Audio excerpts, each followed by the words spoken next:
Hello my friends and viewers, I'm going to record a second video about T-10A, which is a Soviet heavy tank and one of the last heavy tanks to be mass produced ever.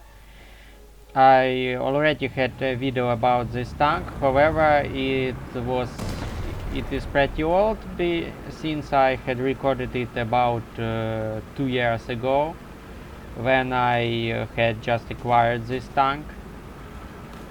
This is a premium tank which had used to be part of rewards for the first battle pass. However, I didn't acquire it on battle pass, and instead I had bought it on the Gaijin marketplace when it was cheap. I spent about 25 Gaijin coins on it, and now since there are fewer T10s on sale in the Gaijin marketplace, now it is way more expensive. What can I say about this tank? It is probably the best heavy tank in the game, and probably one of the most comfortable tanks to play on. It has a stabilizer, it has a gun which penetrates up to 230 millimeters of enemy armor, and is also capable of firing armor-piercing high explosive shells, which cause devastating damage to the enemy tanks. Usually one penetration is enough to destroy an enemy tank. However, unfortunately 230 millimeters is not impressive on this battle rating, and some of your enemies can withstand your shells, at least if you fire if you will try to penetrate their frontal armor plate, which means that sometimes you will have to aim for weak spots on the enemy vehicles. For example, if you encounter a Tiger II, I recommend firing at its turret, because it is way easier to penetrate than its chassis. That being said, unlike many other Soviet tanks with big cannons, T-10's cannon has a pretty fast reload compared to, for example, the ES series tanks. If your reloader is a bit trained, and the time it takes to reload T-10's cannon in my case is 16 seconds, which is way faster than, for example, the reload of KV2 or ES2. Another great thing about T-10A is its battle rating, which is 7.7, which means it will face many late war tanks and early post-war tanks, unlike its improved counterpart T-10M. And as you can see, one penetration was enough to kill that Tiger II. It is pretty quick for a heavy tank, and in my opinion T-10 can be compared to many early post-war main battle tanks, since it has both decent armor protection and decent firepower and decent speed and mobility. Fortunately, your armor, like in many other Soviet post-war tanks, is placed on rational angles, which means the enemy will have a hard time trying to penetrate your frontal plate or your turret, which is cast iron.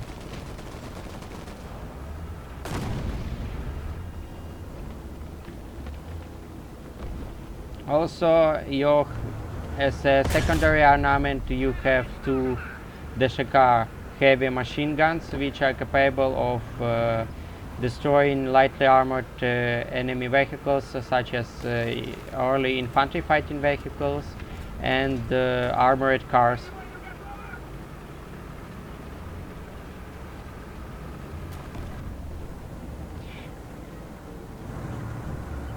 The combination of decent mobility, good armor, and devastating firepower makes this tank very comfortable to play, because you are capable of killing most of your enemies with a single hit, while your tank is a pretty hard target, not because its armor is thick, like in the case of the German Maus tank, but because your armor is very angled, and very often your enemy's shells will bounce off your armor.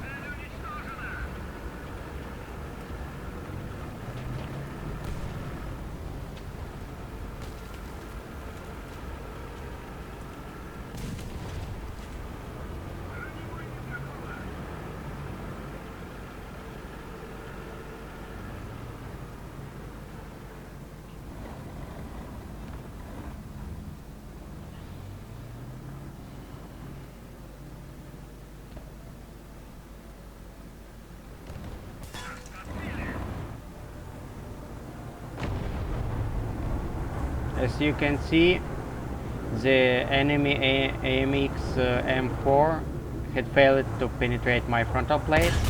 However, only one shell from my 122mm cannon was enough to finish it off. Your armor-piercing high-explosive shells on T-10 have enough explosive load to destroy most of your enemies with a single penetration, as I had mentioned previously. However, your cannon has one minor downside. Despite having a pretty long barrel, the ballistics of your shells are pretty mediocre, which means that hitting enemy targets on distances past 1 kilometer will be harder than on the tanks which fire armor-piercing for example, armor-piercing shells with discarding sabots or needle shots. Compared to needle shots, your armor-piercing high-explosive shells have pretty bad ballistics. However, fortunately, on this map, you can hide between behind buildings, and most of the time you will engage your enemies from distances closer than 1 kilometer, which means that it wouldn't be hard for you to hit enemy targets. Another downside is reloading time, which while it is quicker than on many other Soviet heavy tanks, it's still pretty long.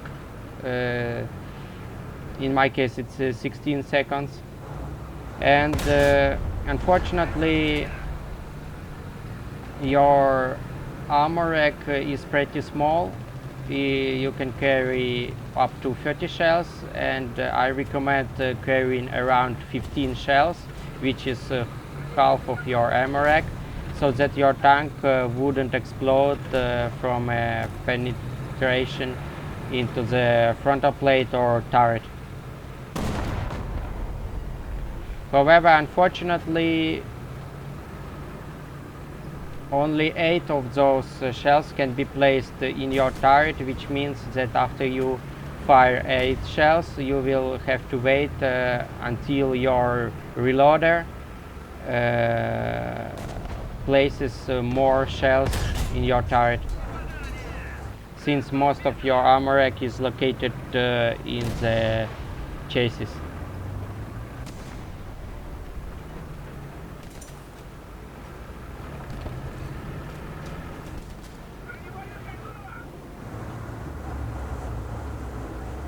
As you can see, we had managed to score 8 kills in this game, and of course we had won this round. It's pretty hard to achieve such results on most other tanks, but as I had mentioned previously, T-10A is probably the most comfortable tank to play on in War Thunder. However, it's my subjective opinion, so you are free to disagree with this. Thank you for watching, like and subscribe, and please support Ukraine in whatever way you can. Slava Ukraini, and see you later.